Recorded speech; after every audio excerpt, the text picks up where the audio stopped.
Hello everyone, and welcome back to World of Warships Blitz with Terry. Today, well, there's a new Blitz pass, so I figured let's have a look at the first European battleship. This is the Viribus Unitis. Unitis, I think. This is a Austro-Hungarian battleship. Now you could ask, why the hell did the Austrians have battleships? These people were living in the mountains. Well, the Austro-Hungarian Empire, back in the day, was a little bit larger and did include what's today, what used to be Yugoslavia until it all fell apart again, which happens a lot in this part of the world. And they did have a navy, which was mostly operating inside the Mediterranean, but they did have one. And they obviously went up against the Italians during the First World War. So this was probably one of the most powerful ships they built. I think they had 4 in that class.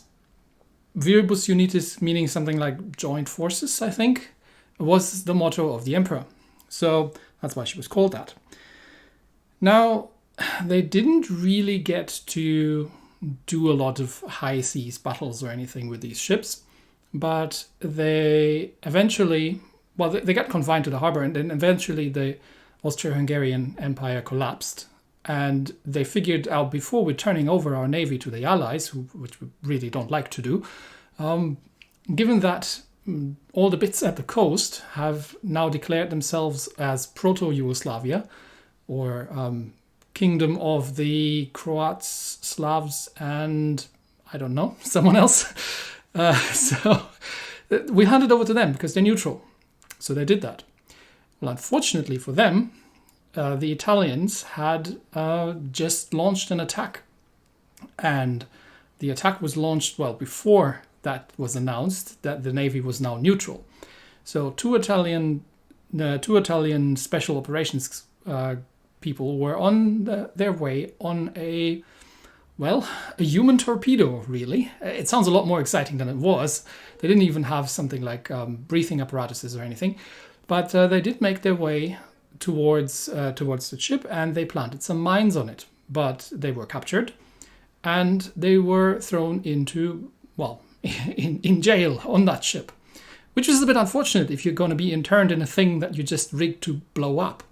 So they did kind of inform the newly crowned Yugoslavian admiral that, the ship that they're currently on was going to blow up. So they evacuated everybody, including the 2 Italians. But then, at the time they said it was going to blow up, it didn't. So they figured, I won't have probably just made that up, and went all back. Well, it turned out the delayed fuse was just kind of 15 minutes late, and then did blow up, taking the ship, including the newly crowned admiral and 300-400 of his crew, down to the bottom. Which is very unfortunate for them. Should have believed them. The Italians survived, obviously, because they didn't go back. So that was the somewhat unglamorous ending to the career of that ship. But what do we have here? We've got a Tier 5 premium battleship, obviously. This is a good ship. And I've seen already a couple of people complaining, saying, there's another one of those, and it's not great. No, I really like this ship for a couple of reasons. So let's go through. First of all, she is decently armored for Tier 5. It's not like extreme or anything, but she can take a punch. Usually you find balanced armor to be designed to take the caliber of guns that the ships are actually carrying. But in this case, I don't have any data in this particular one, but the armor isn't bad. So, you can't stand broadside next to things. Definitely a relatively sturdy ship for mid-tier. The speed is very low. 21 knots is reminiscent of the American battleships, but the maneuverability is not bad at all. In fact, I think she's only second to the Giulio Cesare, the frankly slightly overpowered Italian Tier 5, when it comes to maneuverability. So she has actually, I think, slightly higher traverse speed once she is on a full turn than the Cesare, and it's the turn time on the rudder is just a little bit slower. So this is a very maneuverable or decently armored ship. Now, the guns, you could say, are of a bit of a low caliber.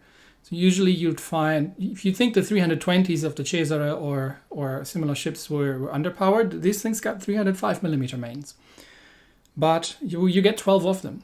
So you get kind of the same gun layout as you get on the Oktyabrskaya, the Soviet Tier 5 premium battleship, in terms of guns and caliber, but with a much better positioning. The reload's a bit on the slow side, 22 seconds, but still manageable. And the turrets are, in my setup, relatively decently in their turn. She does get a decent set of secondaries as well. 150mm secondaries, high explosive secondaries with an almost 6km range without having done anything about it. So that's not terrible either. Now, the AA is basically absent. I mean, she does have a little bit, but it's not enough to shoot even a single plane down, even if you come under carrier focus. But then again, it's mid-tier, so you're not quite expecting that either. What was I saying about the gun layout? Well, let's have a quick look, right? Let's have a look at, for example, the Texas.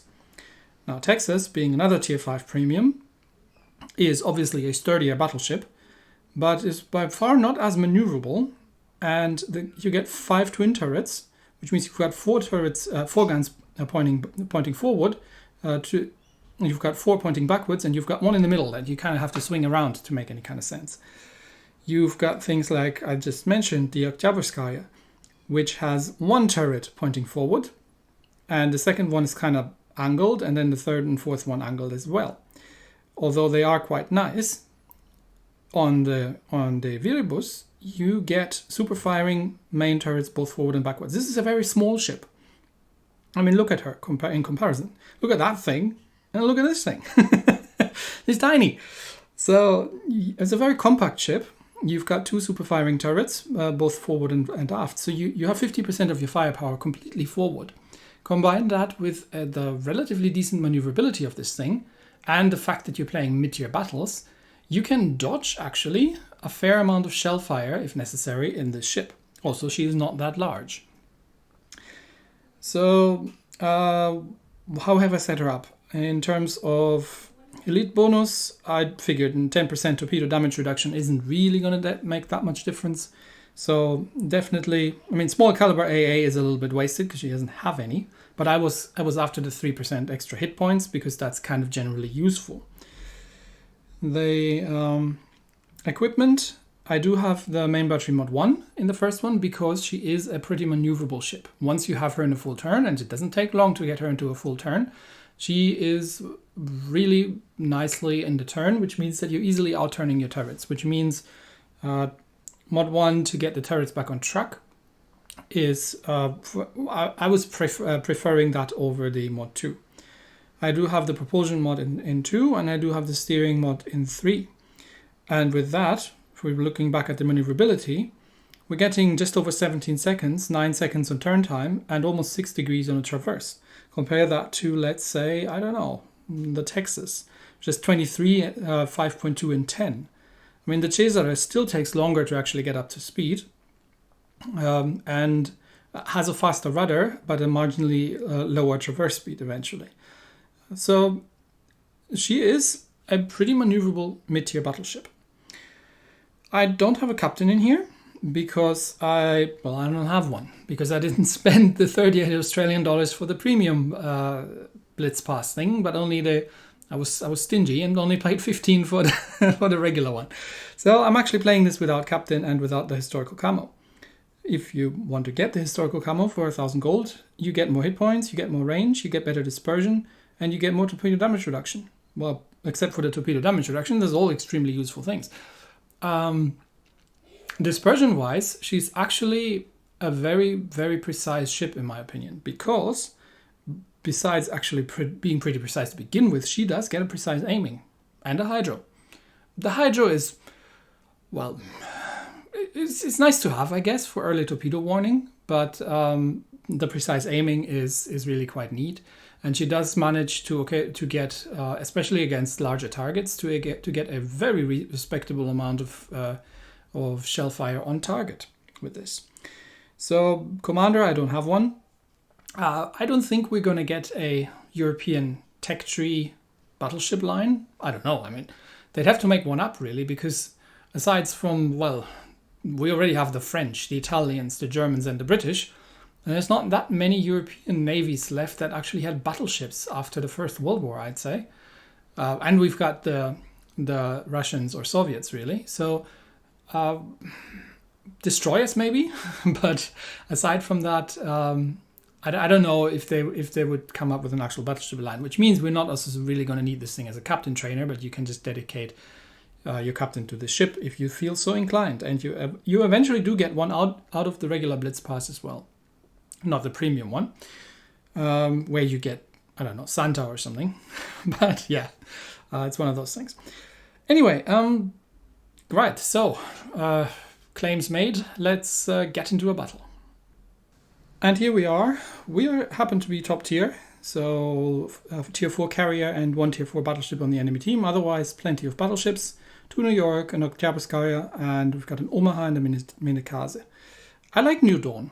It's a really nice map, especially on domination. I'm enjoying this map because it has nice island cover. It's got good flanks that you can cover. So generally, this is a map where you can, even if your team doesn't work that well, you can actually pull a lot of things. Okay, where are we spawning? Over in C. So C it is then. Let's head out towards C. And we've got a Clemson with us. And we'll just turn the guns to the right, the ship to the left, pass by that island and get into the sea cup. And then that's kind of probably where we're going to stop and see what kind of opposition we're going to be getting here. König with us as well. At least one, probably 2 battleships coming over towards us. Potentially also a cruiser, depends on... I always can't remember if this is mirror, spawn or cross, but... well, it doesn't matter in this case really because it's a carrier game. Okay, there's the Omaha.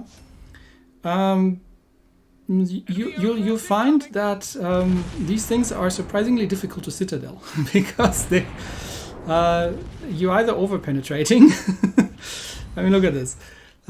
You're just over penetrating even with the 305s. Now Omaha obviously has torpedoes. I think it's like a 6 kilometer range or something, so it's not great. But we do get a fair amount of ships over here. So there's New York. There's two battleships on our side. So we'll just use the islands a little bit. So we can kind of stop here. And look at this, 10 on target at 8 kilometer range on the New York. And I haven't even switched the precise aiming on. That's what I'm talking about. Okay, so we've got island against the Oktyabrskaya and the Kaiser. Oh, no, the Oktyabrskaya comes and wants to brawl. Okay, you do that then, buddy. And see, this is what I mean. You do get the armor can hold. And again, 10 hits on target against that thing. Even with the 305, she does hurt. Okay, he's out of my secondary range, but my mains are almost off reload, and the carrier gives us some support as well.